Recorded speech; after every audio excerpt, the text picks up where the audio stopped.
Hello.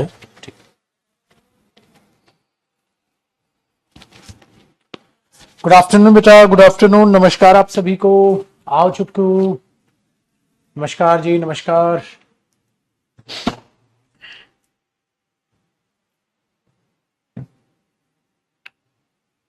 आ जाओ मेरे दोस्तों।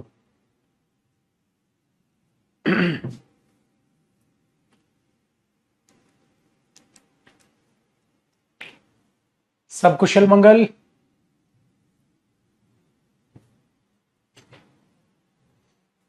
आओ भैया।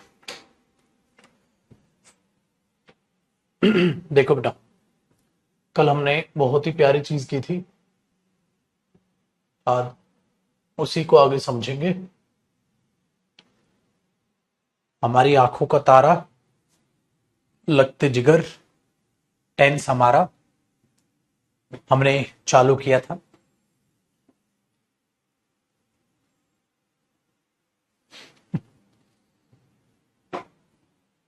ठीक है, देखो भाई, सबसे पहली बात तो ये, जिन्होंने कल की क्लास टेंस की देखी होगी उन्हीं को आज की क्लास समझ आएगी। तो आपको यह करना बेटा, जिन्होंने कल की क्लास नहीं देखी थी वो सारे के सारे स्टूडेंट्स लाइव क्लास से बाहर चले जाओ। पहले कल की क्लास देख लो, उसके बाद आज की भी देख लेना, उसके बाद कल की क्लास में आप मेरे साथ जुड़ेंगे। इसका मतलब मेरे बच्चे, आज है हमारा सेकंड क्लास टेंस की। कल 13 तारीख को हुई थी फर्स्ट, आज है हमारी सेकंड क्लास। तो कल 15 मार्च की क्लास देखने से पहले बेटा, ठीक है, आप ये दोनों क्लासेस आप अपनी पूरी करो, फिर कल मेरे साथ। ठीक है, ऐसे बीच बीच से अगर करोगे तो आप टॉपिक को खराब कर लोगे। ठीक है भाई मेरे। आज अब हमने बोला टेंस एंड वर्ब का अगर हम बेसिक पार्ट को समझे तो ये हमने अपना कल की क्लास में टॉपिक चालू किया था। ठीक है, सारा का सारा बेसिक पार्ट हम समझ गए थे माशाल्लाह।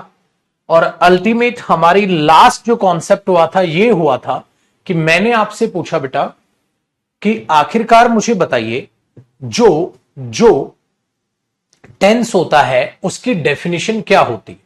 तो जो टेंस होता है उसकी डेफिनेशन आप मुझे 2 सेकंड में बता दोगे। सर बेहद आसान है। टेंस का मतलब है, टेंस का मतलब है कि जो किसी भी टाइम पर किसी एक्शन के बारे में जानकारी दे। मैंने बोला और भी कुछ, कहता है बिल्कुल सर, टेंस का यह भी मतलब है जो किसी नॉन एक्शन की भी जानकारी हमें दे, उसको भी हम टेंस कहते हैं। टॉपिक का रीनेम करा दूंगा बेटा। ठीक है, तो आप इस तरीके से इस पूरी की पूरी कंप्लीट डेफिनेशन को समझ गए थे। तो जो एक्शन या नॉन एक्शन की इंफॉर्मेशन किसी भी समय पर दे, ठीक है, चाहे वो हैपनिंग हो चाहे पोजेशन हो, ठीक है, ये डेफिनेशन आपने कही थी। लेकिन अब इस पूरी डेफिनेशन को हम इंग्लिश में कैसे लिखें, मतलब ये जो चीजें आप थ्योरेटिकल देख रहे हो इससे सेंटेंस कैसे बनेगा, इससे सेंटेंस कैसे बनेगा, जब आप कोई भी सेंटेंस बनाएंगे तो कैसे बनेगा। तो इसके आगे आप आज से यहां से कॉपी करेंगे बेटा। ये है हमारी आज की सेकंड क्लास, किसकी, टेंस की। तो आप यहां से बेटा कॉपी करोगे कॉन्सेप्ट। इस कॉन्सेप्ट में मैं आज आपको क्या पढ़ाऊंगा, वर्ब, और वर्ब की क्या फॉर्म्स, वर्ब और वर्ब की क्या फॉर्म्स, ये चीज हम पढ़ेंगे। सर वर्ब की फॉर्म्स का क्या ताल्लुक है मेरे दोस्त, वो वर्ब ही है जो इस सारे के सारे पंगे को टैकल करेगी, इस सारे की सारी टेंस को डिटरमाइन करके आपको बताएगी। ठीक है, चलो समझते हैं मेरे दोस्त कैसे। देखो, जब आप वर्ब की फॉर्म्स का जिक्र करते हैं तो बचपन में आपने वर्ब की फॉर्म पढ़ी थी बेटा। सबसे पहले अगर वर्ब की फॉर्म देखो तो फर्स्ट फॉर्म ऑफ वर्ब आती है। क्या आती है, फर्स्ट फॉर्म ऑफ वर्ब आती है। अब आप में से कुछ बच्चे क्या गलती करते हैं, क्या गलती करते हैं कि फर्स्ट फॉर्म ऑफ वर्ब को V1 बोलने लग जाते हैं। V1, V2, V3 ऐसे मत बोला करो बेटा, ये शॉर्ट फॉर्म है। V1 ना बोलकर इसको बोला जाएगा फर्स्ट फॉर्म ऑफ वर्ब। एक बात बताओ, अगर मैं ये लिखता हूं, हाँ, तो क्या आप इसे x2 बोलते हो या x स्क्वेयर बोलते हो, x स्क्वेयर बोलते हो। क्या बेटा इसे आप x क्यूब बोलते हो या x3 बोलते हो, x क्यूब बोलते हो, x3 तो नहीं बोलते। तो जब आप मैथ्स में, ठीक है, रायता नहीं फैला रहे तो आप इंग्लिश में क्यों रायता फैला रहे हो? मतलब क्या हुआ, हर चीज को बोलने का, पढ़ने का, करने का तरीका होता है, तो उसमें उंगलीबाजी बिल्कुल नहीं करनी। इसीलिए कई बार आपको इसको बोलते हुए देखा है, V1, V2, V3, ये ना बोला करो बेटा। First form of verb, second form of verb, third form of verb, आप ऐसे बोलोगे, पढ़े लिखे बच्चे लोगोगे, ठीक है ना। टपोरी चीजों को बिल्कुल भी ना बोले, कुछ भी अपने मुंह से ना बोले, है ना। कितना गंदा लगेगा जब कोई ये बोलेगा x3 है, x2 जमा x3, मेरा पागल हो गया है क्या, x² + x3। ये ध्यान रखना, ठीक है भाई, दिमाग में दौड़ा। चलिए आगे बढ़ते हैं। तो हमने बोला फर्स्ट फॉर्म ऑफ वर्ब। अच्छा, फर्स्ट फॉर्म ऑफ वर्ब क्या करती है? फर्स्ट फॉर्म ऑफ वर्ब को आप एक और तरीके से, क्या क्या नाम है इसके ध्यान से सुनना, आप इसे एक कहते हैं बेटा first form of verb. First form of verb, आप इसे एक नाम ये देते हैं, ठीक है। ओके सर, आप इसे एक और नाम देते हैं बेटा प्रेजेंट फॉर्म। क्या नाम देते हो? Present form. क्यों? क्योंकि आप हमेशा ध्यान रखिएगा, जब आप फर्स्ट फॉर्म को यूज करते हैं तो आप उसे बोलते हैं प्रेजेंट है सर। मैं समझाता हूं, कॉपी नहीं करना, सिर्फ समझना। ये कॉपी करना बेटा, जो ये है ये रफ है।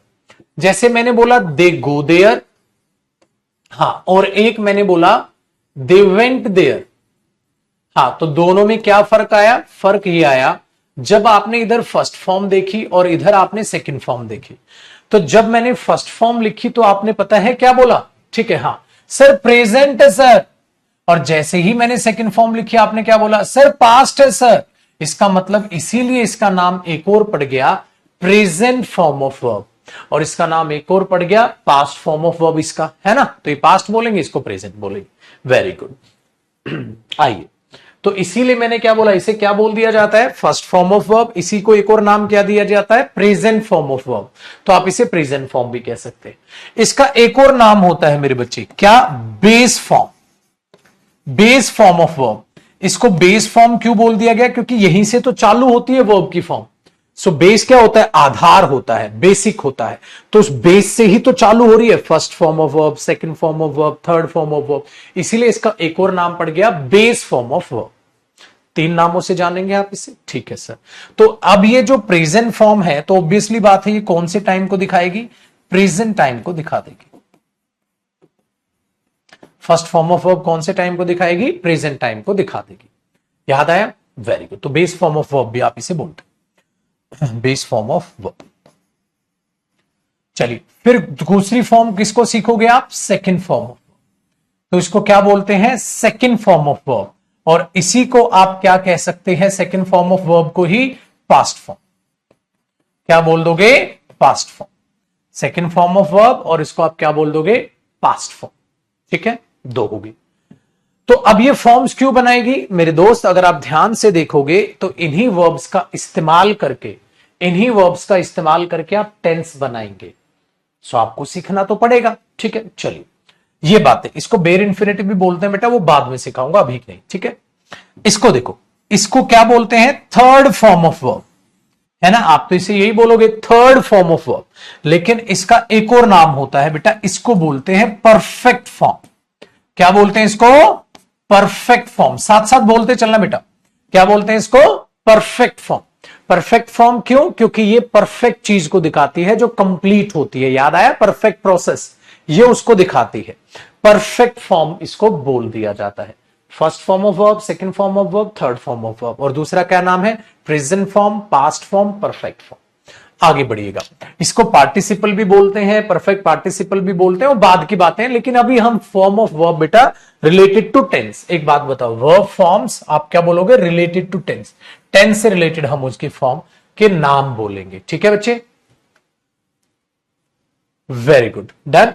आगे देखो, अब कई बार बच्चे क्या करते हैं, हम फर्स्ट फॉर्म ऑफ वर्ब पर, यानी कि बेस उस वर्ब पर हम आईएनजी जोड़ देते हैं। क्या जोड़ देते हैं? आईएनजी जोड़ देते हैं। जैसे गो का गोइंग, कम का कमिंग, ठीक है, रीड का रीडिंग। तो इसको क्या बोल दिया जाता है? चाहे चीनी कम बोलो, क्या बोल दिया जाता है बेटा इसको? बच्चा कहता है सर ये है फोर्थ फॉर्म ऑफ, नहीं बेटा, फोर्थ फॉर्म कोई नहीं होती। क्या है छोटू? फोर्थ फॉर्म नहीं बोला जाता इसको। इसको हम कॉन्टिन्यूस फॉर्म बोलते हैं। क्या फॉर्म बोलते हैं बेटा? Continuous form. तो इन फॉर्म्स का आपको जरूरत पड़ेगी टेंस पढ़ते वक्त। तो इसको V4 है सर, ये कभी मत बोलना, पिटाई हो जाएगी। इसको क्या बोलते हैं? कॉन्टिन्यूअस फॉर्म बोलते हैं। अब आप में से कई बच्चे क्या बोलेंगे, सर इसको तो जिरिंड बोलते हैं, सर इसको तो प्रेजेंट पार्टिसिपल बोलते हैं। नहीं छुटको, गलत। क्यों? क्योंकि बेटा हम वर्ब की फॉर्म्स क्या पढ़ रहे हैं? Related to tense. लिख लो, जो टेंस से रिलेट करेगी उन्हीं नामों को जान रहे हैं मेरे बच्चे हम, उनको नहीं जान रहे। उनको कहां पढ़ेंगे? अब वर्ब टॉपिक में पढ़ेंगे कि इसको प्रेजेंट पार्टिसिपल भी बोलते हैं, इसको जिरिंड भी। अभी नहीं बेटा, हमें टेंस में इन चीजों की जरूरत नहीं है। तो टेंस में इसको क्या बोलते हैं बच्चे? बताओ, टेंस में इसको क्या बोलते हैं? टेंस में सर इसको बोलते हैं कॉन्टिन्यूअस फॉर्म। बोलोगे? चलिए, एक और होती है छुटकू, उसको हम बोलते हैं बेटा सिंगुलर फॉर्म। क्या बोलते हैं? चलो पहले मैं बता दूं क्या होती है। जब आप वर्ब की फर्स्ट फॉर्म पर एस और ईएस जोड़ते हैं बेटा, याद है बचपन में प्रेजेंट इंडेफिनिट में करते थे, he goes there, she goes there, ठीक है, वेरी गुड। तो उन चीजों को आप ध्यान में रखो। तो इसको क्या बोलेंगे? इसको बोल दिया जाता है बेटा सिंगुलर फॉर्म ऑफ वर्ब। तो वर्ब की से कौन सी फॉर्म बोल दिया जाता है? Singular form of verb. इसका मतलब क्या हुआ? इसका मतलब यह हुआ छुटकू, जब आप वर्ब की बात करते हैं तो वर्ब में काम उल्टा होता है। कॉपी नहीं करना, अब जो ऊपर लिख रहा हूं रफ है। जैसे बेटा आप नाउन में क्या करते हैं? बॉय का बॉयज करते हैं, तो क्या होता है? ये सिंगुलर, ये प्लूरल। मतलब नाउन ऐसा टॉपिक होता है छुटकू जिसमें एस लगकर उसका प्लूरल होता है। लेकिन याद रखिएगा, वर्ब पर जब आप एस या ईएस जोड़ते हैं तो वो प्लूरल नहीं, वो एस एल मतलब सिंगुलर होती है। वर्ब में पंगा उल्टा है ना? वर्ब में पंगा उल्टा है। इसीलिए आप बचपन में क्या करते थे? कॉपी नहीं करना है, याद रखिएगा। आप ये करते थे, मैंने कहा ही गो देयर या ही गोज देयर, तो आप क्या करते थे बेटा? आप बोलोगे ही तो एक ही आदमी है, तो गो नहीं गोज है। ठीक है, इनको कॉपी नहीं करना। क्यों? क्योंकि अभी टेंस में पढ़ाऊंगा ये चीजें, अभी तो मैं आपको बता रहा हूं। तो इसीलिए ये जो सिंगुलर फॉर्म है ये ऐसे काम में आती है। ठीक है भाई, वेरी गुड, डन। ये चीज अपने दिमाग में आप रखिएगा। ठीक है, तो क्या क्या पढ़ा? ये 5 फॉर्म नहीं बेटा, आप ध्यान से सुनो। V4 V5 इनको नहीं बोलते, ठीक है, गलत। ठीक है, इनको V4 या V5 इनको नहीं बोलते, ये बात याद रखिएगा। इसको हम सिंगुलर फॉर्म बोलते हैं, इसको कॉन्टिन्यूस फॉर्म बोलते हैं। V4 V5 आप मत बोला करो, ठीक है, ये ध्यान रखिएगा। कितनी फॉर्म हो गई? 5 फॉर्म हो गई। कैसे बोलोगे? Sir first form of verb, second form of verb, third form of verb, continuous form, singular form. मैंने कहा पहले वाले का भी नाम बोलो बेटा। सर प्रेजेंट फॉर्म, मेरे साथ साथ बोलो, बोलो। पहला क्या है? सर प्रेजेंट फॉर्म बोलना है बेटा, घर बैठे बैठे क्या बोलोगे? पहला क्या है? Present form, past form, perfect form, continuous form, singular form, ऐसे बोलो। तो इससे क्या है? अब आपको मिलेगी, ठीक है, आपको मिलेगी आगे है। आसान हो गया। एक बच्चा पूछ रहा है एरर कब पढ़ाओगे? अबे झंडू बाम, पहले एरर के लायक तो हो ले। आज की क्लास में अभी 2 कोड़ी की भाई साहब क्लास नहीं लेते, बच्चा एरर के ख्वाब देखता है।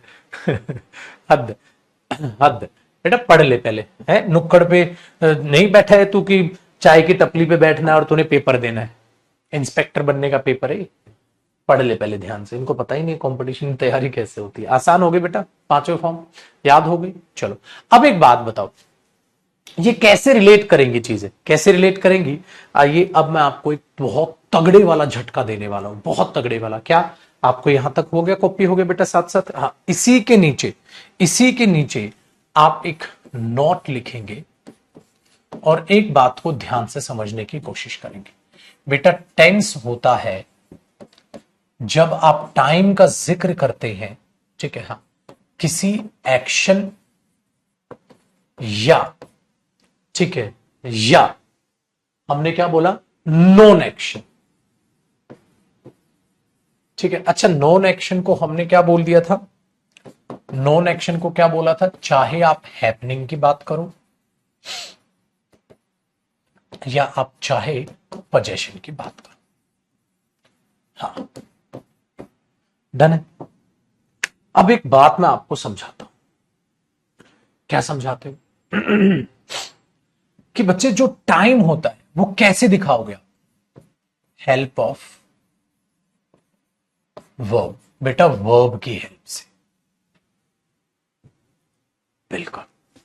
आपको प्रेजेंट टाइम दिखाना है, आपने बोला, ठीक है, आपको प्रेजेंट टाइम दिखाना है, आप first form of verb use करो। आपको पास्ट टाइम दिखाना है, आप सेकंड फॉर्म ऑफ। ओ सर, अब हम समझ गए। क्या समझ गए? कि अगर समय है तो वो वर्ब की फॉर्म की हेल्प से ही दिखाएंगे। हाँ, इसका मतलब वर्ब की हेल्प से दिखाएंगे। बिल्कुल आसान हो गया बेटा ये तो। ओके बेटा, एक्शन दिखाना है, हाँ, वो भी हेल्प ऑफ वर्ब। कैसे सर? कैसे सर? जैसे कि अगर मैं कहूं he runs fast. He runs fast, क्या मीनिंग हुआ? वो तेज दौड़ता है तो रन क्या हुआ? वर्ब किसको रिप्रेजेंट कर रहा है? एक्शन को। तो एक्शन भी वर्ब ही दिखाते। सुपुत्र जी क्या सीखा? एक्शन भी वर्ब दिखाएगी, ठीक है, और अपना टाइम भी वर्ब दिखाएगी। आसान काम हो। आगे सुनिए सर, ये नॉन एक्शन यानी कि हैपनिंग, ये भी वर्ब दिखाएगी, ये भी वर्ब दिखाएगी। हेल्प ऑफ वर्ब, दोनों। कैसे? देखो, पोजेशन का मतलब क्या होता है बेटा? अधिकार। मैंने बोला आई हैव अ पेन, तो हैव क्या है? वर्ब। सिंपल, ये भी वर्ब दिखा रही। हैपनिंग क्या है? I am a teacher. Am क्या हुआ? हैपनिंग वाली वर्ब। कौन क्या है? ये भी वर्ब दिखाएगी। तो एक बात को जरा ध्यान से समझिएगा, इसका मतलब टेंस हुआ छुटको टाइम और एक्शन या नॉन एक्शन को दिखाना, और ये काम कौन करेगा मेरे भाई? वर्ब करेगी। इसका मतलब ये हुआ कि जो वर्ब है वही टेंस बताएगी। हां, इसका मतलब वर्ब ही टेंस है। बात समझे? वर्ब ही टेंस है। हां, इसका मतलब बच्चा टेंस जो है वो पार्ट ऑफ वर्ब है। टेंस जो है वो पार्ट ऑफ वर्ब है। समझे? चलो एग्जाम्पल से समझाता हूं। एक बात को सुनिएगा। जैसे मैंने लिखा दे रन फास्ट, ये क्या है? वर्ब। किसकी तरफ इशारा कर रही है? एक्शन की तरफ। I have a new book, मेरे पास एक नई किताब है, ये क्या है? वर्ब। किसकी तरफ इशारा कर रही है? पोजेशन। अगला एग्जाम्पल, मैंने लिखा ही इज अ टीचर, वो एक टीचर है। इसमें इज क्या है? वर्ब। और क्या बता रही है? हैपनिंग। कौन क्या है? इसका मतलब ये भी वर्ब, ये भी वर्ब, ये भी वर्ब, ये भी वर्ब। टाइम का एग्जांपल दूं, दे गो देयर, अभी अभी दिया था। तो ये भी वर्ब है, एक्शन को दिखा रही है। हाँ, कौन सा action? Present time. Very good. अगर इसी में मैंने कर दिया दे वेंट देयर, हाँ, आपने बोला sir second form of verb है, हाँ, पास्ट टाइम। इसका मतलब टाइम भी वर्ब ही बताती है। अब आप खुद सोचो, हैपनिंग भी वर्ब, एक्शन भी वर्ब, पोजेशन भी वर्ब, टाइम भी वर्ब, सब कुछ तो वर्ब बताती है। टेंस का मतलब क्या होता है छुटकू? टेंस का मतलब होता है जब आप समय को और एक्शन को या नॉन एक्शन को ऑब्जर्व करते हैं, किस समय पे क्या हुआ ऑब्जर्व करते हैं, वो समय कौन बताएगा? वर्ब बताएगा। वो एक्शन कौन बताएगी? वर्ब बताएगी। इसका मतलब इसको जोड़ो टेंस, तो वर्ब को जोड़ो, वर्ब को जोड़ो टेंस, तो वर्ब ही टेंस। ये बात आपको आज डीपली समझ आ गई। ठीक है, चलिए आपने एग्जांपल्स कॉपी किए, अभी इसका एक एग्जांपल और दूंगा, फिर मैं आपको बताऊं, मतलब एक क्या बहुत इनफ है, आप कॉपी करो यहां तक, अब अगली चीज समझाऊं। ठीक है, अगला कॉन्सेप्ट होगा, ये कॉन्सेप्ट आपका और स्ट्रांग हो जाएगा। ठीक है, ये ध्यान रखिएगा।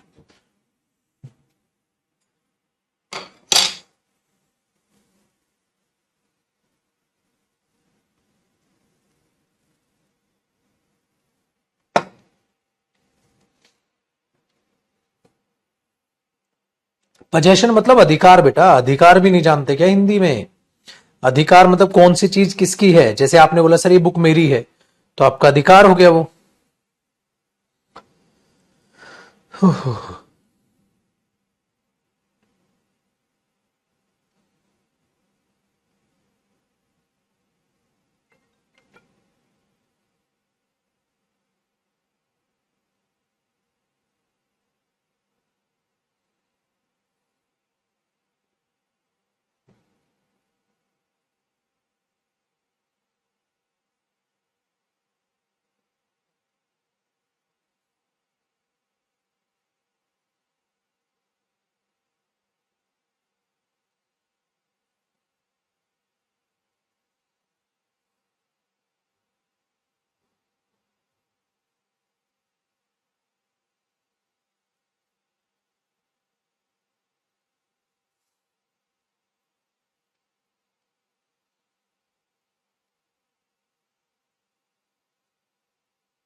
ठीक है भाई,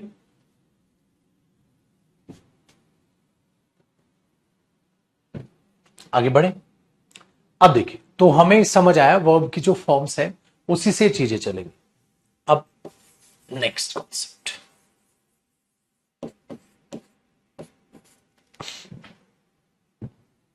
नेक्स्ट कॉन्सेप्ट, अब इसको जरा समझते हैं। ठीक है, क्या जो अभी अभी एक दो बच्चा कंफ्यूज हो रहा है उसकी कंफ्यूजन यहां दूर हो जाएगी।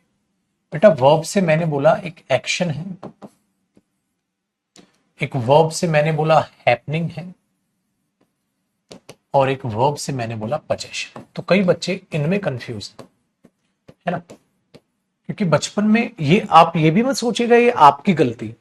होता है क्या ना बच्चे, स्कूल्स में बहुत बार ऐसा देखा गया जो टीचर हैं वो मेहनत करके खुशी नहीं होते, बच्चों को पढ़ाकर खुश नहीं होते, डांटते नहीं है।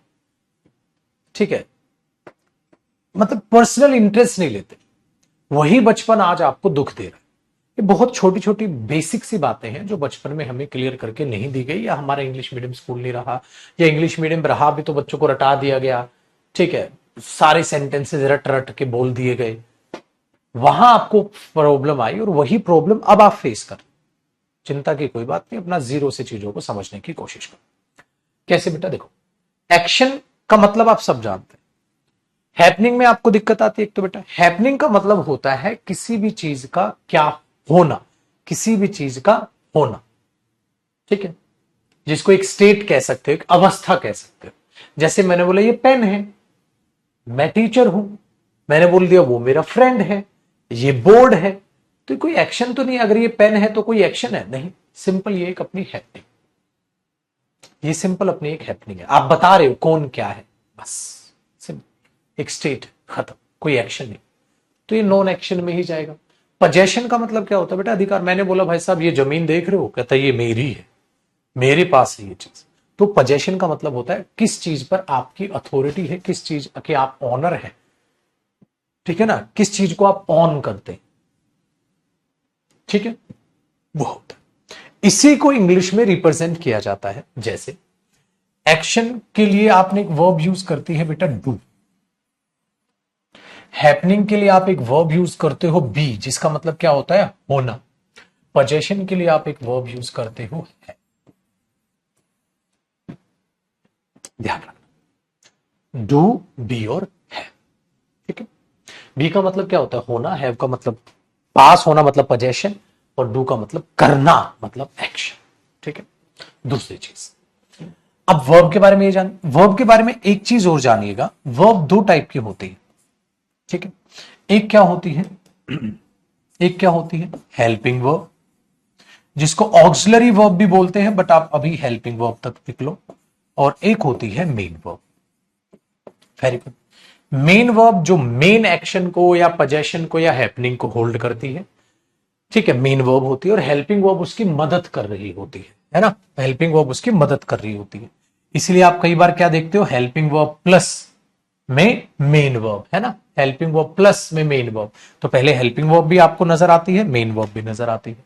तो एक सेंटेंस कैसा हो सकता है, एक सेंटेंस में ऐसा हो सकता है खाली मेन वर्ब होगी, या ऐसा हो सकता है हेल्पिंग वर्ब और मेन वर्ब होगी अकॉर्डिंग टू द टेंस, लेकिन 100% मेन वर्ब जरूर होगी।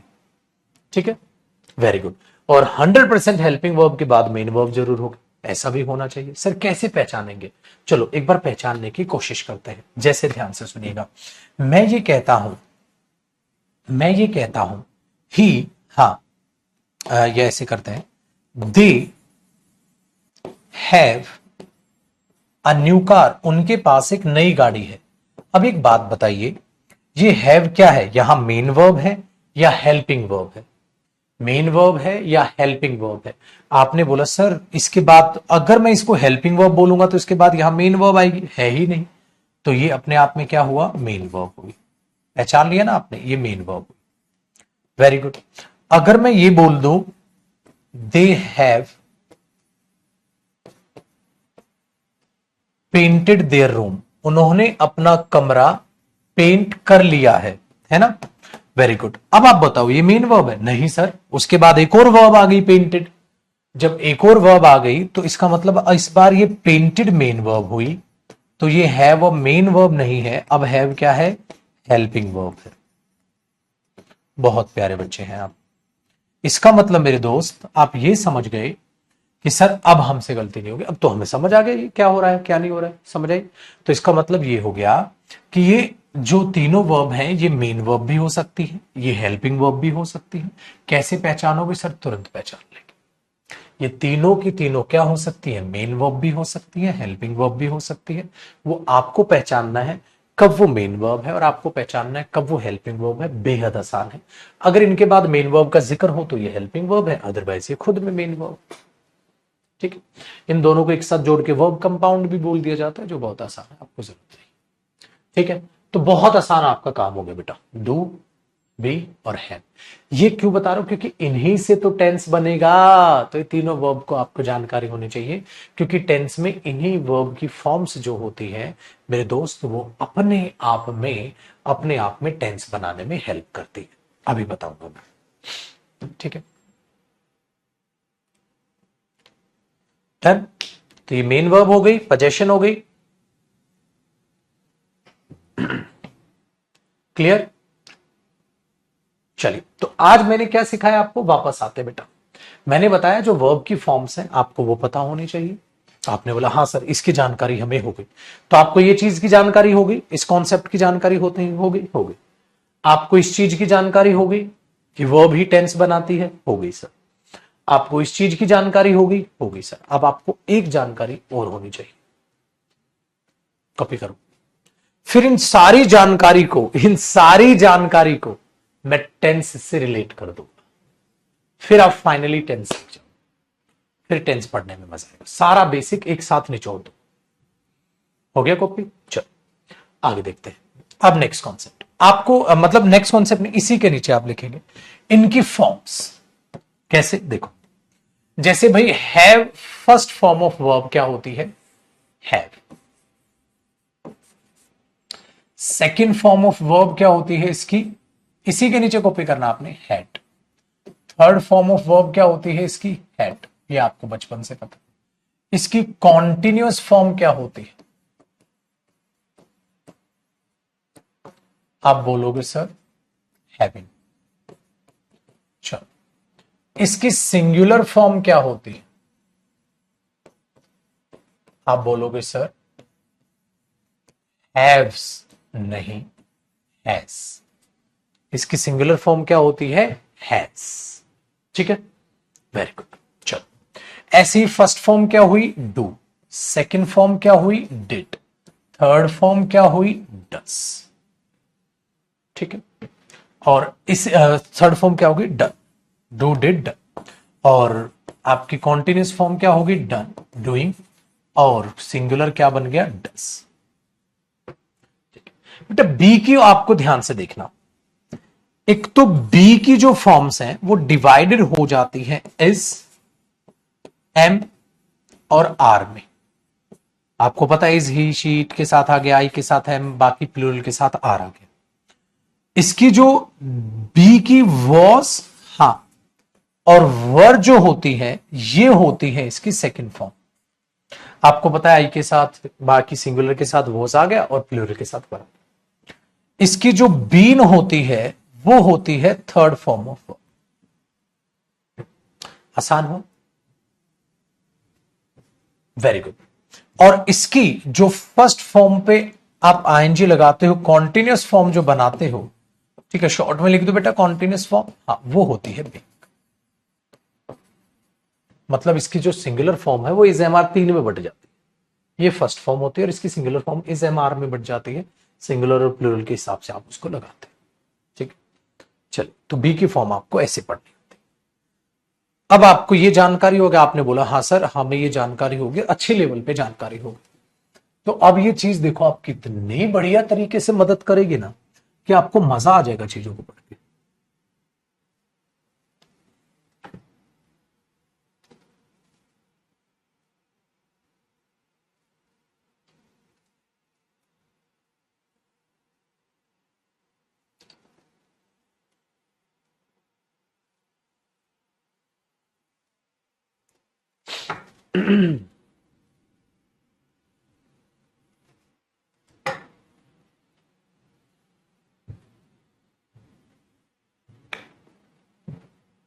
तो बीज नहीं होती है, ठीक है, ये आपको पता होना चाहिए। अब आगे बढ़ते हैं। तो बहुत आसान काम हो गया, आपने बोला एकदम इजी काम हो गया सर। अब ये चीजें कैसे हेल्प करेंगे आपकी, बहुत ही बड़े लेवल पे, बहुत ही बड़े लेवल पे हेल्प करेगी, ठीक है, बहुत ही बड़े लेवल पे हेल्प करेगी। कैसे हेल्प करेगी, जानकारी। अब आप एक हेडिंग डालोगे, आइडेंटिफिकेशन ऑफ टेंस। कैसे टेंस को पहचानो ये कौन सा टेंस है, कैसे टेंस को पहचानो ये कौन सा टेंस है। अब आपको ध्यान देना, कैसे आप पहचानोगे ये कौन सा टेंस है। पहले प्रेजेंट टेंस, फिर पास्ट टेंस की बात करूंगा, और फिर मैं परफेक्ट मतलब फ्यूचर की बात करूंगा। ध्यान से सुनिए, कैसे पहचाने ये कौन सा टेंस। आप बोलोगे अब हम टेंस पहचान लेंगे, मैंने बोला बिल्कुल पहचान लोगे, क्योंकि मैंने ये साबित करा दिया वर्ब ही टेंस है। टेंस किसकी हेल्प से बनता है, वर्ब की हेल्प से। टेंस का मतलब क्या होता है सर, टेंस का मतलब, सारी चीज को माइंड अप करो बेटा, टेंस का मतलब होता है एक्शन या नॉन एक्शन को किसी समय पर बताना। समय कौन बताएगा, वर्ब बताएगी। एक्शन कौन बताएगा, वर्ब बताएगी। नॉन एक्शन कौन बताएगा, वर्ब बताएगी। तो वर्ब ही टेंस है। तो टेंस किसका हिस्सा है, वर्ब का हिस्सा है sir. Different different forms use करते हैं वर्ब की, और जिससे हम टेंस पता करते हैं। कैसे, अब ये हेडिंग, कैसे ये हेडिंग, देखो जी बहुत आसान तरीका है, मजा आएगा आपको चीजें जानकर। सबसे पहले बात करते हैं बेटा प्रेजेंट टेंस की, प्रेजेंट टेंस की, ठीक है, फिर पढ़ाऊंगा आपको टेंस, फिर इनके फॉर्मेट्स भी अलग अलग लिखवाऊंगा पढ़ाते वक्त। कैसे, सबसे पहले प्रेजेंट टेंस में आपको एक चीज पता होनी चाहिए। अगर मैंने एक सेंटेंस लिख दिया, दे, ध्यान से सुनेगा, दे प्ले क्रिकेट, और मैंने बोला बताओ ये कौन सा टेंस है। अरे बच्चे आप बचपन याद करो, आप इसे प्रेजेंट इंडेफिनिट बोल देते थे, है ना। अरे आज आप रीजन के साथ बोलोगे। आपने देखा सर, देखो play first form of verb है, हाँ सर, और फर्स्ट फॉर्म ऑफ वर्ब दिखते ही आपने कहा था सर प्रेजेंट फॉर्म है। वेरी गुड, तो ये तो प्रेजेंट है सर। हाँ, अब मैंने बोला देखो, इसको देखकर आपने प्रेजेंट बोला, फर्स्ट फॉर्म को देखकर क्या बोलोगे, प्रेजेंट बोलोगे। हाँ, क्या इसके बाद कुछ है, नहीं सर, और कोई वर्ब नहीं। जब इसके बाद कुछ है ही नहीं तो ये प्रेजेंट है। हाँ, तो क्या प्रेजेंट कॉन्टिन्यूस, नहीं। प्रेजेंट परफेक्ट, नहीं। प्रेजेंट परफेक्ट नहीं, आगे कुछ नहीं है। जब कुछ नहीं तो फिक्स नहीं है, नहीं सर। इसका मतलब डेफिनेट नहीं है, नहीं, तो इनडेफिनेट हुआ। इसीलिए इसको बोला जाता है बेटा प्रेजेंट इंडेफिनिट। आज आपको रीजन पता चल गया होगा, प्रेजेंट इंडेफिनिट। वेरी गुड, तो ये बना बेटा प्रेजेंट इंडेफिनिट। अरे सर कितना आसान हो गया, कितना आसान हो गया। आगे देखो, मैंने बोल दिया ही, हाँ, he goes there every day, वो वहां हर दिन जाता है। मैंने बोला चलो पता करो कौन सा टेंस है। आपने बोला सर वर्ब की फर्स्ट फॉर्म है, उस पर एस और ईएस लगाया तो सिंगुलर फॉर्म बन गई। तो ये तो फर्स्ट फॉर्म पर आपने ईएस लगा दिया, गो पर गोज, फर्स्ट फॉर्म मतलब प्रेजेंट। Very good. क्या प्रेजेंट के बाद कुछ है? कुछ नहीं सर। जब कुछ नहीं तो इसका मतलब प्रेजेंट इंडेफिनिट। इसीलिए प्रेजेंट इंडेफिनिट में क्या होता है? प्लूरल है तो प्लूरल फॉर्म, सिंगुलर है तो सिंगुलर फॉर्म। सर पहचान में आ गया। Very good. अब एक बात को सुनो, ये कौन सा एग्जाम्पल हुआ बेटा हमारा? फर्स्ट। ये कौन सा हुआ? सेकंड। अब आए थर्ड पे। मैंने बोला प्रेजेंट कॉन्टिन्यूस का एग्जाम्पल देखो, ही इज, हाँ, क्लीनिंग हिज रूम, वो अपना कमरा साफ कर रहा है। आप ये बोलते हैं ना। Very good. तो अब एक बात बताइएगा, इसमें कितनी वर्ब नजर आ रही हैं? सर यहां तो दो दो वर्ब नजर आ रही हैं सर। अल्लाह कौन कौन? सर एक तो इज, आपने बोला था इज तो वर्ब फर्स्ट फॉर्म है बेटा वर्ब की, हाँ। और sir cleaning, sir continuous form है सर। अब एक बात बताओ बेटा, ये फर्स्ट फॉर्म, ये कॉन्टिन्यूस फॉर्म, मैंने फर्स्ट फॉर्म को देखकर बोलने के लिए क्या कहा था? प्रेजेंट। हाँ, अब ये हेल्पिंग वर्ब है बेटा, हाँ, और ये मेन वर्ब है मेरे बच्चे, हाँ, और वो हेल्पिंग वर्ब है, हाँ। तो इसको देखकर क्या? फर्स्ट फॉर्म, फर्स्ट फॉर्म को देखकर क्या बोलोगे? प्रेजेंट। Very good. और क्लीनिंग कौन सी फॉर्म? फर्स्ट फॉर्म पे आईएनजी, कॉन्टिन्यूस फॉर्म। इसका मतलब इसको देखकर क्या बोला? प्रेजेंट। इसको देखकर क्या बोला? कॉन्टिन्यूस। सो मेरे बच्चे एक बार ध्यान से सुनो, आप आखिरकार कर क्या रहे हो? आप इन दोनों को जोड़कर, आप इन दोनों को जोड़कर ही तो टेंस बोल रहे हो। आप इन दोनों को जोड़कर ही तो टेंस बोल रहे हो। और आपने ये बोला प्रेजेंट कॉन्टिन्यूस टेंस।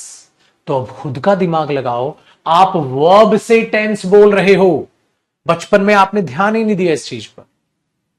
आप एक बात बताइए, आप वर्ब से ही टेंस पहचान रहे हो, इसका मतलब तुम बोल रहे हो सर प्रेजेंट कॉन्टिन्यूस टेंस है। मैंने बोला फिर टेंस क्या होता है? जो किसी काम के होने को, कॉन्टिन्यूस है ना, साफ कर रहा है कमरा, कब साफ कर रहा है? प्रेजेंट में कर रहा है। तो जो किसी काम के होने को किसी समय पर बताए वही टेंस है। जो किसी काम के होने को किसी समय पर बताए वही तो टेंस है। इसका मतलब मेरे बच्चे टेंस को बनाने वाले कौन?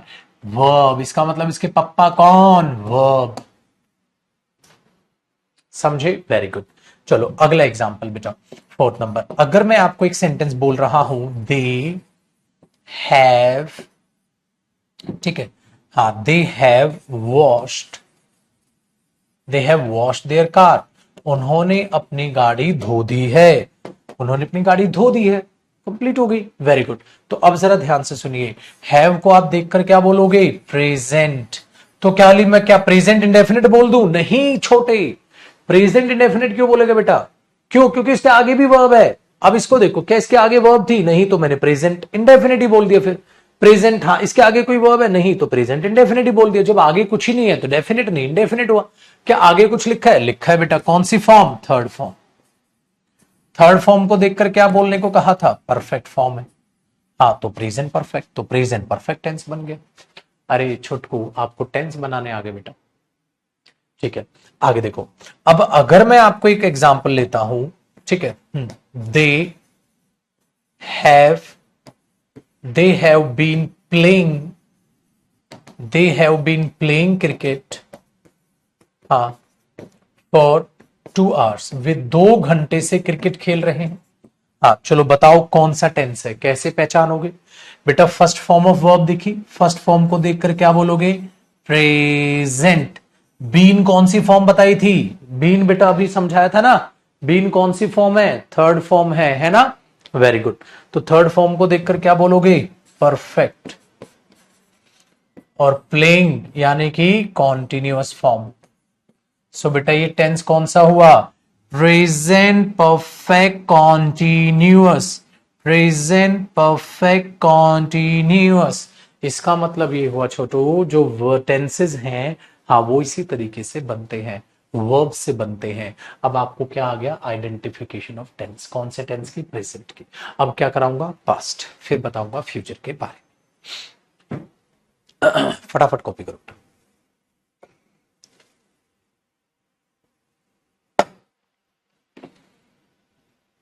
मजा आ गया पढ़ के? बहुत बढ़िया बेटा, मेहनत करोगे तो छा जाओगे।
ओके बेटा, बढ़ ले भाई आगे।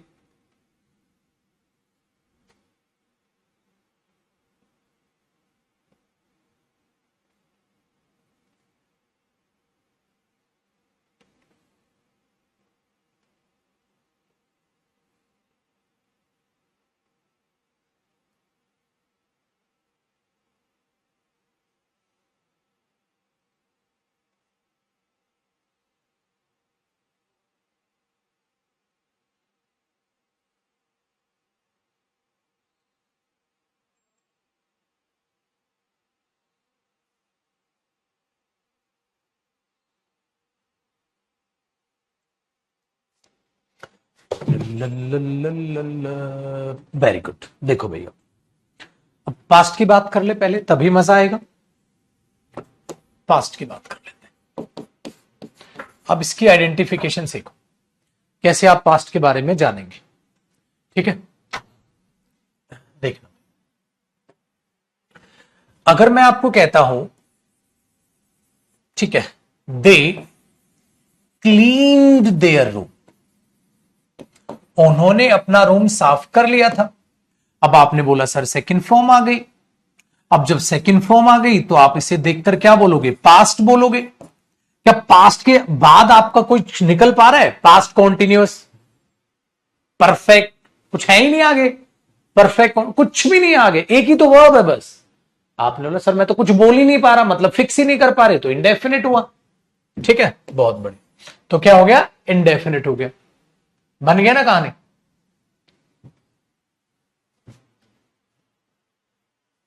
डन है, वेरी गुड। तो ये बन गया पास्ट इंडेफिनिट। अच्छा अब सोचिए, अगर मैं आपको एक कहानी बोल दूं, जैसे ही वॉज, हाँ, ही वॉज ठीक है, रीडिंग हिज बुक, वो अपनी किताब पढ़ रहा था, he was reading his book.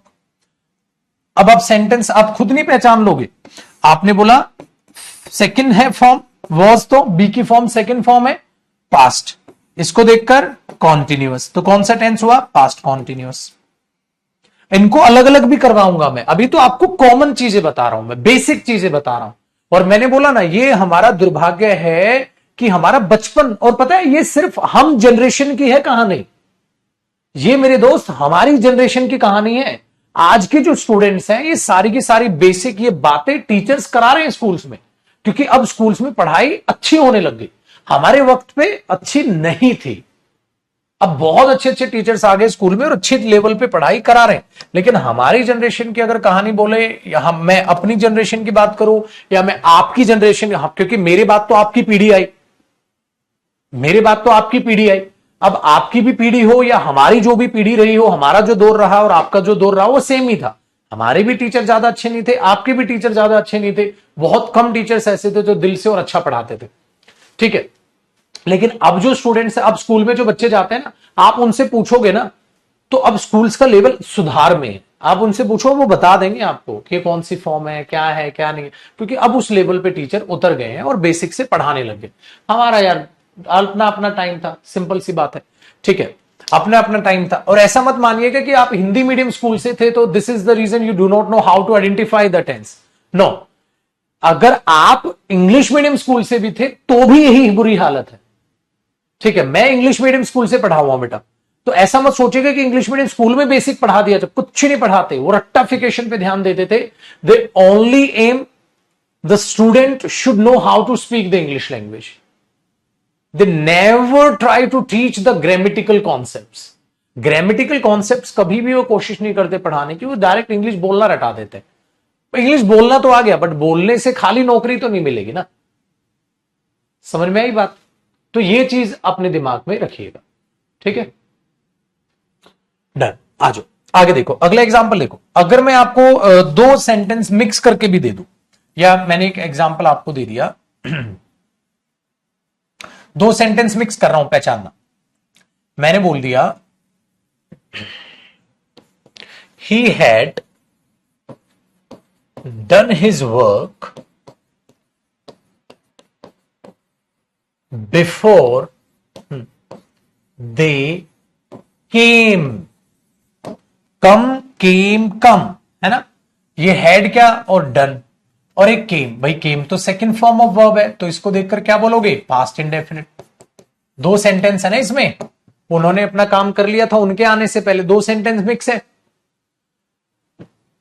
ठीक है। हाँ, और इसमें क्या होता है, पास्ट, हैड तो सेकंड फॉर्म होगी, पास्ट थर्ड फॉर्म को देख के क्या बोलोगे, परफेक्ट, मतलब ये पास्ट परफेक्ट टेंस है और वो पास्ट इंडेफिनिट टेंस है, आसान हो गया, ठीक है, वेरी गुड।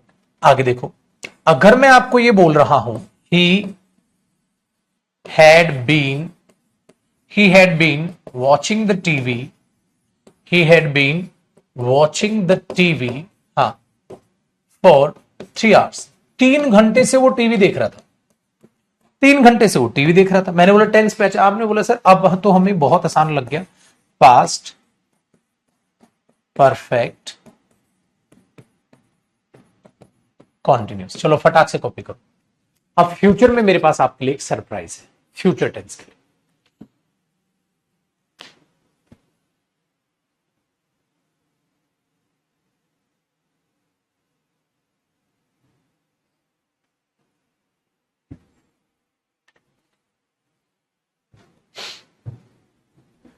प्रीति, आज भी सिस्टम ज्यादा है सर, इंग्लिश मीडियम में टीचिंग करवाती हूँ, बट फैब 2022 का बैच से पढ़कर मैंने बच्चों में चेंज लाया है। बहुत अच्छी बात है, बहुत खुशी हुई, बहुत खुशी हुई।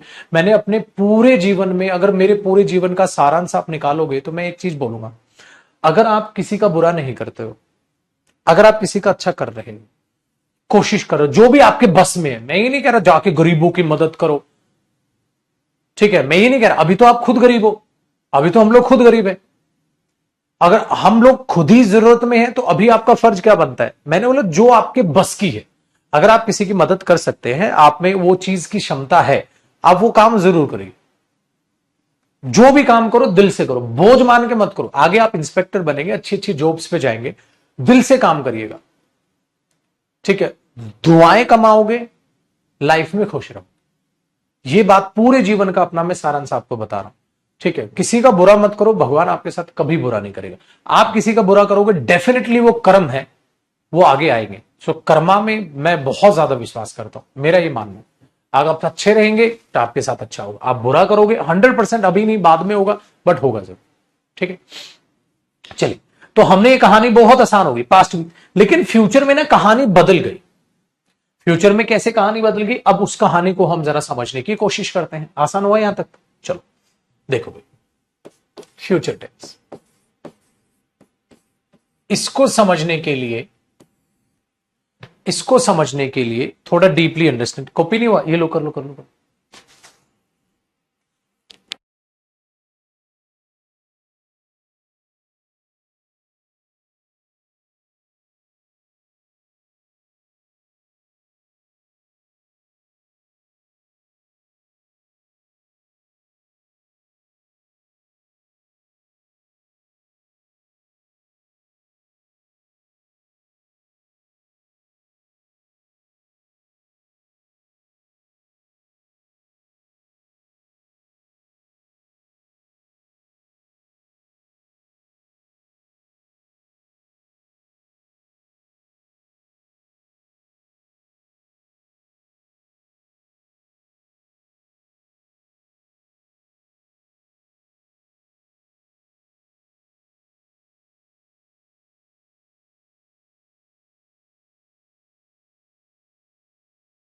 डन। देखो, फ्यूचर को समझने के लिए ना आपको एक चीज समझनी होगी। क्या समझनी होगी? देखो, जो फ्यूचर है,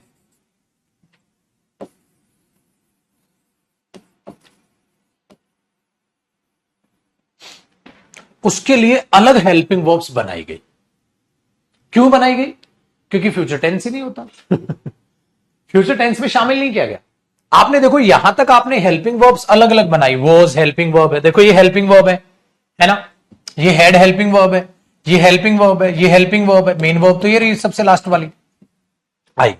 इधर आपने देखा हेल्पिंग वर्ब है, हेल्पिंग वर्ब है, हेल्पिंग वर्ब सबकी अलग थी। प्रेजेंट में भी पढ़ी आपने, पास्ट में भी देखी। लेकिन फ्यूचर में पता है क्या हुआ? उसने नई हेल्पिंग वर्ब बनाई, नई helping verb, will, shell.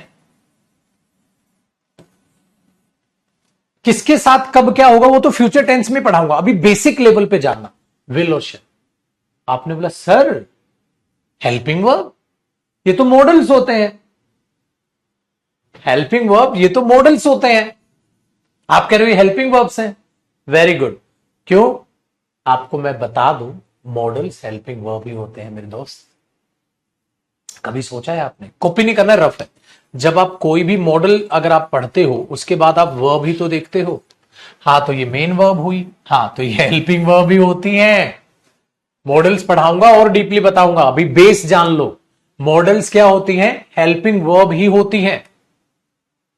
Models क्या होती हैं? हेल्पिंग वर्ब्स ही होती हैं।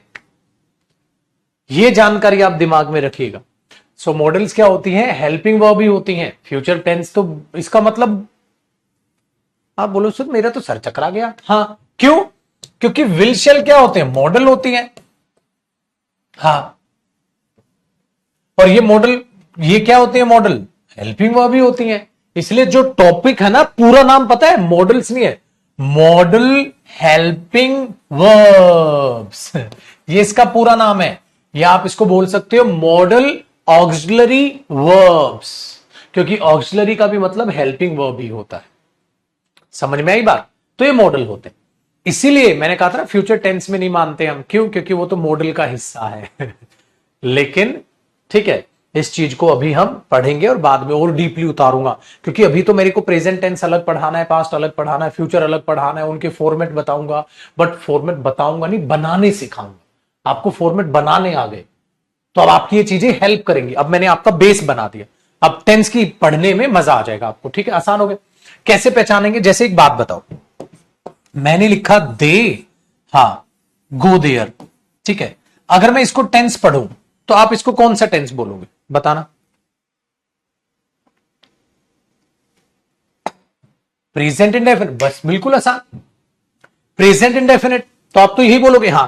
लेकिन देखो, ये प्रेजेंट इंडेफिनिट है, मैंने इसमें विल लगा दिया। आपने बोला धोखा हो गया सर हमारे साथ। हाँ, इसको देखकर क्या बोलोगे? फ्यूचर। फर्स्ट फॉर्म को देख के क्या बोलोगे? इंडेफिनिट। फ्यूचर इंडेफिनिट हो गया सर। मतलब आपने प्रेजेंट को फ्यूचर बना दिया। ऐसे ही बनता है, विल टपका दो, फ्यूचर में कन्वर्जन ले लो। देखो, पहला हो गया। दूसरा देखो, जब आप ये बोलते हो they will be doing their work, वे अपना काम कर रहे होंगे, ये बनते हैं बेटा इसके फ्यूचर कॉन्टिन्यूस में, इसकी फॉर्म ये होती। हां, लेकिन ये ऐसे नहीं बना छोटू, ये पता है कैसे बना? ये ऐसे बना।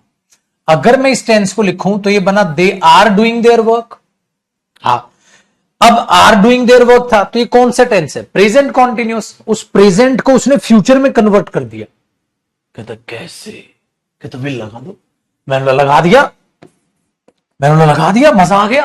कहते ये आर का क्या करें? अब देखो बेटा, जब आर था तो तब था जब दे का इफेक्ट इसके ऊपर था। जैसे देखो, कॉपी नहीं करना है, ही के साथ इज, आई के साथ एम, दे के साथ आर, है ना? क्यों? क्योंकि इनका इफेक्ट है, तगड़दा तगड़दा तगड़दा तगड़दा तगड़दा।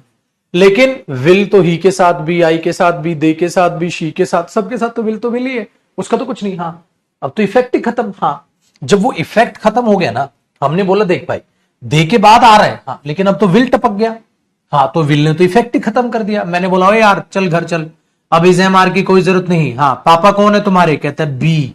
बी की फॉर्म ही तो होती है। हाँ, चलो पप्पा को भेजो, क्योंकि अब जरूरत ही नहीं रही तेरी। दे के तुरंत बाद आता है आर, ही के तुरंत बाद इज, आई के तुरंत बाद एम। लेकिन अब तो मॉडल एक और हेल्पिंग वो बीच में टपक गई। उसने बोला मुझे इसे हमारा नहीं खेलना, मैं तो सबके साथ कॉमन हूं। इसलिए मेरे बच्चे वो बना है will be doing, shall be doing. इसलिए आप पढ़ते थे will be shall be, will be shall be, वो ऐसे बना है। तो अब ये क्या बना? Future continuous. मतलब सीधे सीधे आपने बेचारे प्रेजेंट कॉन्टिन्यूस को फ्यूचर कॉन्टिन्यूस बना दिया। ओ, आया मजा? आ जाओ। तीसरा देखो, मैंने बोला they have painted their room, याद आया? सर प्रेजेंट परफेक्ट है सर, प्रेजेंट परफेक्ट। मैं अच्छा फ्यूचर बनाऊं?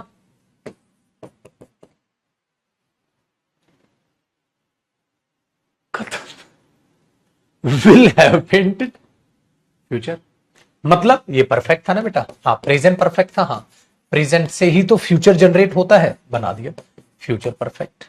दे will have painted their room, मतलब ओ, मतलब प्रेजेंट से ही फ्यूचर क्रिएट किया जाता है। आगे से मैंने बोला they have been, they have been playing, ठीक है, हॉकी फॉर 2 आवर्स, वे 2 घंटे से हॉकी खेल रहे हैं। Present perfect continuous. हाँ, फ्यूचर बना दूं? बन गया बेटा फ्यूचर परफेक्ट कॉन्टिन्यूस, ठीक है। So this is the way how you can convert the present tense into the future tense. This is reason I told you guys, future tense में create माना नहीं जाता, क्योंकि वो चीज हुई नहीं। फ्यूचर में ये काम हो रहा होगा, देखो ख्याल आपके लग रहे हैं ना, ख्याली पुलाव। वो फ्यूचर में 2 घंटे से हॉकी खेल रहे होंगे, मतलब अभी वो कुछ नहीं कर रहे, अभी तो बैठे हो, फ्यूचर में खेल रहा हूं, ठीक है। अब आप सोचोगे सर विल कब आता है, शेल कब आता है? वो तो बेटा फ्यूचर टेंस में पढ़ाऊंगा, अभी मेरे को टेंस नहीं पढ़ा रहा मैं आपको, मैं तो आपको टेंस को आइडेंटिफाई करना बता रहा हूं। अभी तो डीपली घुसेंगे इसमें हम, विल कब आएगा, शेल कब आएगा, फ्यूचर टेंस कब यूज करेंगे, कब नहीं यूज करेंगे, पास्ट कब आता है, प्रेजेंट कब आता है, कैसे प्रेजेंट की सारी चीजें यूज होती हैं, वो तो सारा हमने पढ़ना है, उनके फंक्शंस जानने हैं, सारी चीजों को जानना है। अभी तो आपका बेस हुआ बेटा, और ये इसलिए कराना पड़ा, बचपन नहीं हुई हमारी स्टडी, इसलिए कराना पड़ा। सिंपल है। तो हमारा ये बेस बनाने में 2 क्लास लगी बस। कितनी? 2 क्लास में बेस तैयार हो गया।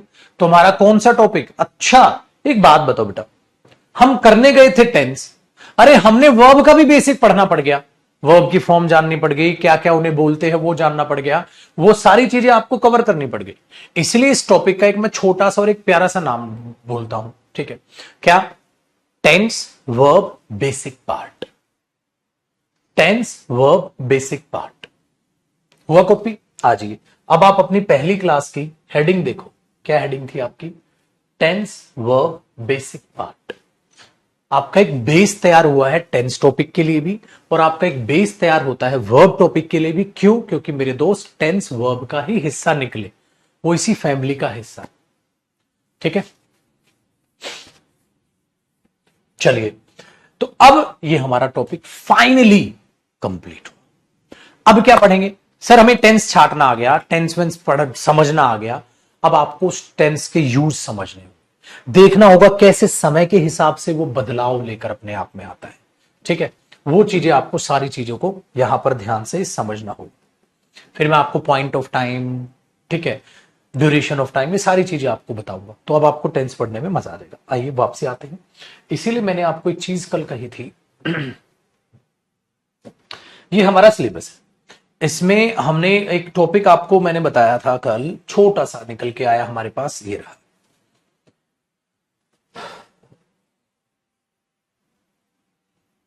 अब जब ये होगा तो अब हम ये 2 टॉपिक एक साथ पढ़े जाते हैं बेटा, ये use of tense and time and tense. तो ये टॉपिक पे अब हमने कमांड कर, तो हमारी इसकी 2 क्लासेस ले गया ये, और फिर कल से हम इस पर आ जाएंगे। मतलब अब पढ़ेंगे हम एप्लीकेशंस। जब तक पूरा टॉपिक नहीं होगा बेटा कोई भी प्रैक्टिस नहीं होगी। जैसे ही टॉपिक कंप्लीट होगा छुटकू, मैं आपको प्रैक्टिस कराऊंगा। प्रैक्टिस में मैं आपको एक चीज दिखाता हूं बेटा,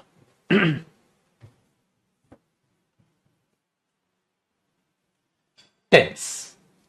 ठीक है, जैसे हमारे पास आ गए टेंस,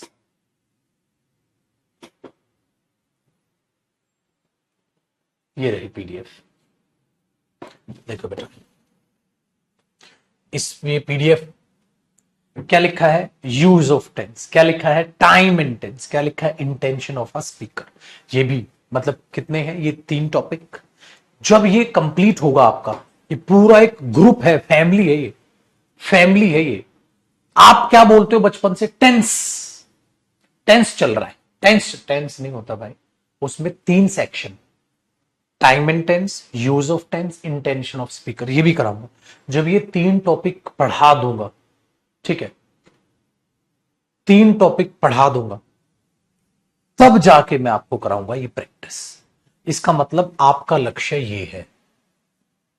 इसका मतलब बेटा मैं इनको जब प्रैक्टिस कराऊंगा, मेरे से पहले आप आंसर कर रहे होंगे, सर यहां ये आएगा, सर यहां ये आएगा, सर ये यहां आएगा, सर ये यहां आएगा। लेकिन उस सिलेबस को करने में अभी वक्त है, वक्त लगेगा।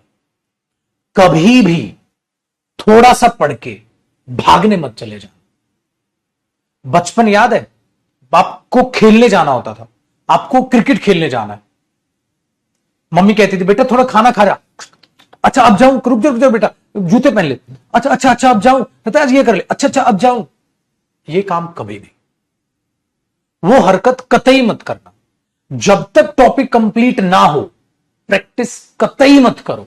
जब पूरा टॉपिक कंप्लीट हो जाए, फिर शहंशाह और राजाओं की तरह जाओ और मेरे साथ टॉपिक करो, तब मजा आएगा। वो बचकाना हरकतें यहां मत करनी। 2-4 क्लास पढ़ी नहीं, सर मैं ना फला फला किताब से ना टेंस की प्रैक्टिस कर रहा था, सर ये डाउट आया। अबे टेंस पूरा हुआ है अभी।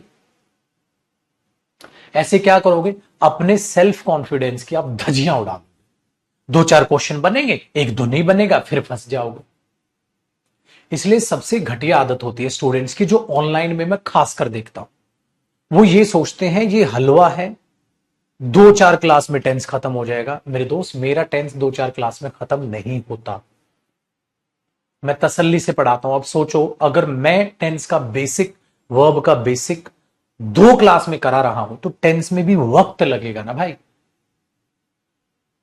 अब तक तो टीचर ऐसा हो जाता है 3-4 क्लास में टेंस खत्म करके दे देगा तुम्हें। तो इसीलिए आपको बस पेशेंस रखना, हर टॉपिक खत्म होने में वक्त लगता है।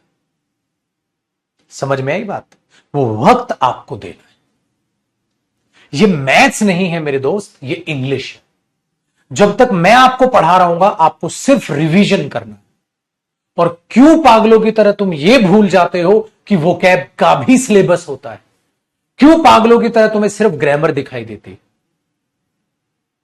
बेटा कोई भी पेपर अपनी लाइफ में, आप कोई भी कॉम्पिटिटिव एग्जाम दोगे, कोई भी कॉम्पिटिटिव एग्जाम दोगे, आपको पता है 50% ग्रामर आती है, 25% वोकैब आती है और 25% कॉम्प्रीहेंशन, जो पैराजंबल्स और पैसेज आप पढ़ते हो, ये होता है। ये ग्रामर है मेरे बच्चे, ये वोकैब है और ये कॉम्प्रीहेंशन है। क्यों हम पागलों की तरह ग्रामर को करते रहते हैं? लेनी तो नौकरी है ना, तो तीनों चीजें करनी है। इसीलिए बच्चा कहता है सर टेंस चल रहा है, हां तो टेंस तो अभी और सपोज करो 15 दिन चलेगा बेटा, और 15-20 दिन ले गया। सिर्फ 15-20 दिन में सर मैं प्रैक्टिस कर लूं, मैंने बोला वोकैब कर रहा है, नहीं, मन करता डंडा लेके सूट दो। उसको हकीकत ही नहीं दिख रही है। मेरे बच्चे आपके पास समय कैसे है मुझे ये बताओ, फालतू बकवासबाजी के लिए कैसे समय? तू प्रैक्टिस करने जा रहा है, मैंने क्या बोला था, पहले मैं पढ़ाऊंगा, पहले मैं प्रैक्टिस कराऊंगा, पहले मैं तुझे बादशाह बनाऊंगा, तब तुझे होमवर्क क्वेश्चन दूंगा, तब तू करेगा। मूर्खों की तरह कोई भी किताब उठाई, टेंस की प्रैक्टिस कर रहा हूं। तेरे पास फालतू वक्त कैसे अपनी वोकैब याद करना? वोकैब की क्लासेस कंप्लीट कर ले। नहीं सर यहां कम इंटरेस्ट है, अरे मूर्ख, सिलेक्शन तो ये भी कराएगी। 25% पेपर कहां से कर लेगा तू जब वोकैब ही नहीं करेगा? तो अभी आपका क्या फर्ज बनता है, जो भी क्लास में हो रहा है आप उसको रिवीजन करिए। सिर्फ रिवीजन करोगे आप, सिर्फ रिवीजन। किससे? अपने नोट्स से। कौन से नोट्स? जो आप खून पसीने की मेहनत से लिख लिख कर बना रहे हैं अपनी राइटिंग में। मैं अपाहिजों की तरह आपको नहीं बना सकता, पीएनजी दे दूं। एक अमीर बाप अगर अपने बच्चे को डायरेक्ट गाड़ी में बैठाना चालू कर देगा, उसको अमीरी की चीजें दे देगा, उससे घटिया बाप कोई नहीं होगा। वो अपने बच्चे को अपाहिज बना रहा है। अपने दम पर वो बच्चा कभी नहीं खड़ा होगा, अपने दम पर उसने एक कौड़ी कमानी नहीं सीखी, वो बाप के पैसे पे ऐश लेना सीख गया। और बड़ा होके वही बच्चा अपने बाप को गाली देगा। अगर उस दिन मेरे मुंह पे थप्पड़ मार के ये बता दिया होता मेहनत कैसे करी जाती है, तो मुझे मेहनत करनी आती। वही आजकल आपके साथ हो रहा है। साला हर चीज की पीडीएफ, हर चीज की पीएनजी दे दी। अबे तुम क्या करोगे यार? मैथ्स में पीएनजी चल जाएगी, रीजनिंग में चल जाएगी, प्रैक्टिकल चीजें पीएनजी चल गई। आपने नजर मार ली, रिवीजन की बहुत कम जरूरत पड़ती है, पीएनजी चल गई। भाई मेरे, इंग्लिश में अगर आप लिख के चीजों को नहीं रखोगे, अपनी राइटिंग से जब आप अपने नोट्स को पढ़ोगे, समझोगे, परखोगे, आपको मस्त समझ आएगा। अपने ऊपर प्राउड फील करोगे, हर क्लास को नोट्स वाइज बना के रखोगे। एक तो वैसे ही ऑनलाइन पढ़ रहे हो बेटा, ऑनलाइन में साला इतनी भसड़ होती है, 4 क्लास देखो, 5वीं में इंटरेस्ट नहीं आ रहा है। क्यों? क्योंकि सारा ही तो ऑनलाइन है। मैं भी यहां पागलों की तरह कैमरे को पढ़ा रहा हूं, आप भी पागलों की तरह यूं मुंह में देख लो, उस मुंह के सामने अपना फोन रखा हुआ है, पढ़ रहे हो, या लैपटॉप चलाया हुआ है, टीवी, जैसे भी आप अपना क्लास देख रहे हो ऐसे देख रहे हो। मैं पागलों की तरह कैमरा पढ़ा रहा हूं, इधर ये वर्चुअल चीजें, इस पे यहां लिखता रहता हूं। ऐसे में पीएनजी और ले लो, मतलब पूरा सत्यानाश कर दो सब चीजों का। सिंपल सा फैक्ट हुआ। समझ रहे हो? तो टेक्नोलॉजी कहां जा रही है, वो हमें अपाहिज बना देगी। तो इतना ज्यादा भी टेक्नोलॉजी की सपोर्ट मत लो। आपको क्या लगता है? आप बच्चा जैसे मेरे से 100 दफा पूछता है सर ऑनलाइन बेस्ट है कि ऑफलाइन बेस्ट है, बच्चा मेरे से पूछता है ऑनलाइन बेस्ट है कि ऑफलाइन बेस्ट है। मैंने बोला एक बात बता, क्रिकेट मैच देखता है? कहता हाँ देखता हूं सर। ऑफलाइन मैच है कि ऑनलाइन ठीक है? टीवी पे मैच देखना ठीक है या ग्राउंड पे जाके? टीवी बोलोगे ना, ओ भाई साहब ग्राउंड पे जाके, बट ले लेना 20,000 की टिकट, ले लेना 30,000 की टिकट, ले लेना 35,000 की। सबसे बेस्ट है, सबसे महंगी टिकट उस मैच की मिलेगी 30 से 35,000 की। ले, अगर मुंबई में मैच है तो फ्लाइट ले और मुंबई जा। वो खर्चा, मतलब एक मैच तुझे 1 लाख से 1.5 लाख का पड़ गया, देख पाओगे? नहीं। आप बोलोगे टीवी बेस्ट है, तो आप टीवी पे देखोगे। काम तो सेम हो रहा है, यही आपके साथ है। आप ऑफलाइन बेस्ट है, अरे मेरे सामने तुम बैठे हो, थप्पड़ लगेगा सामने लगेगा, ऐसे नहीं लगेगा बच्चों। ऑफलाइन पढ़ रहा है मुखर्जी यूनिवर्सिटी बच्चा, बेस्ट ऑफलाइन। हाँ, तो ऑफलाइन के पैसे है नहीं, समय है नहीं। सर मुझे लगता है ऑफलाइन में आऊंगा समय बर्बाद, सर रहूंगा पैसा बर्बाद, सर घर का खाना नहीं होगा हेल्थ बर्बाद, सर घर वालों के साथ ही मजा आता है पढ़ के, ठीक है रहता है, माँ बाप का साया तो अच्छा लगता है। हाँ, तो अल्टीमेट एम तो टेंस ही समझना है, अल्टीमेट एम में पढ़ाई समझनी है। हाँ, तो वो तो समझ आ रही है। हाँ, तो ऑनलाइन पढ़ लेते हैं, ऑनलाइन बेस्ट है। तो सिंपल हुआ। तो वो चीज आपको सीखनी है। अल्टीमेट क्या, नौकरी लेनी है। नौकरी कैसे मिलेगी, कंटेंट से पढ़कर मिलेगी। पढ़ा, सारे के सारे बढ़िया टीचर ऑनलाइन भी रहे हैं ऑफलाइन भी रहे हैं, ठीक है, तो ऑनलाइन बेस्ट हो गया मेरे लिए। क्यों सर, मेरा खर्चा नहीं है। उससे बेस्ट तो ये है तो टीचर को घर बुला ले, जो टीचर जितने पैसे मांगे उसको उतने पैसे दे, आओ सर मैं देता हूं। तो उससे बेस्ट बेस्ट बेस्ट बेस्ट करते क्या जाओगे, उसका तो कोई अंत ही नहीं है। इसीलिए इस भसड़ को बिल्कुल छोड़ दो, जितना आपके कंट्रोल में है उन पर ध्यान दो। सर हमारे पास पैसा नहीं, हमें नहीं बर्बाद करना पैसा, हम तो ऑनलाइन पढ़ेंगे। पढ़ाना बेटा मुझे भी ऑनलाइन भी है, मुझे क्या सारी टीचर्स को पढ़ाना ऑनलाइन में भी वही है ऑफलाइन में भी वही। सो मुझे तो घर बैठे मिल रहा है सर कम पैसों में, मैं तो ऑनलाइन पढ़ूंगा, खत्म। ऐसा ही इस चीज में, बट उस ऑनलाइन में जब पढ़ो ना, तो बेटा हर चीज को हाथ जोड़ के रिक्वेस्ट है, ऑनलाइन मत बना दो। नोट्स को भी, ये भी वे भी।